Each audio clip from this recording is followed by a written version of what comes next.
I'm Rachel Maddow with the campaign Asylum, your sanctuary from the spin of Election '08. On the odd chance that you do not receive the Sky Angel Network on your cable system, you might have missed what I think is one of the more important developments from the campaign recently. It was the values voter debate in Fort Lauderdale. What do you intend to do to counteract the homosexual agenda? There is an ancient blessing passed on through the generations of political science professors, and it is this: may your political enemies be visibly...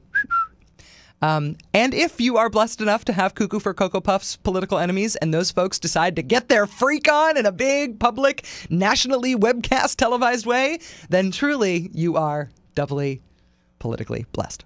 The values voter debate included Mike Huckabee, Tom Tancredo, Sam Brownback, Ron Paul, Duncan Hunter, little Alan Keyes, and some guy named John Cox.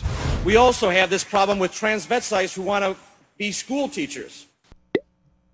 You know, it's good to meet you, Republican presidential candidate John Cox. I had no idea. Also, it's good to have a little more Alan Keyes for our files of honestly terrifying politics.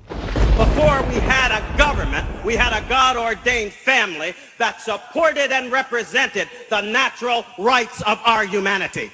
And the government is obliged to respect those natural rights, not to destroy them. Alan Keyes.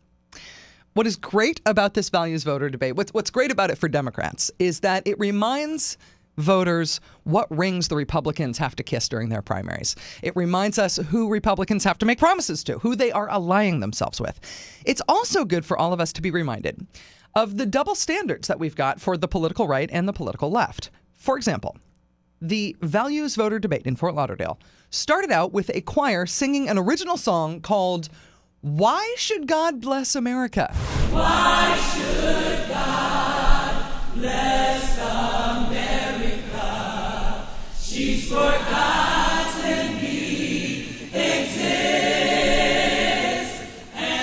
Why should God bless America? The verses point out that God shouldn't, in fact, bless America because of Supreme Court rulings about abortion and prayer in schools that the right wing doesn't like. Why should God bless America? Huh? Screw America. God hates America. And God should hate America because America's godless. Yeah.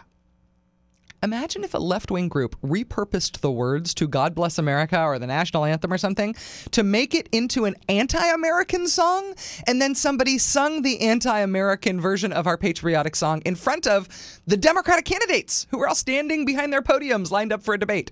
Imagine the uproar if this happened on the left. But apparently on the right, nobody cares about it. Still, though, the values voter debate is a good reminder for all of us of the wingnutville from which even some of the mainstream Republican candidates spring forth. A lot of people running for president, every one of them are going to come to you and tell you that they're with you. But are they? Many of them will come to you. I come from you. It's good to be reminded of that. Actually, Governor, I'm Rachel Maddow, making sure the candidates are not running the asylum.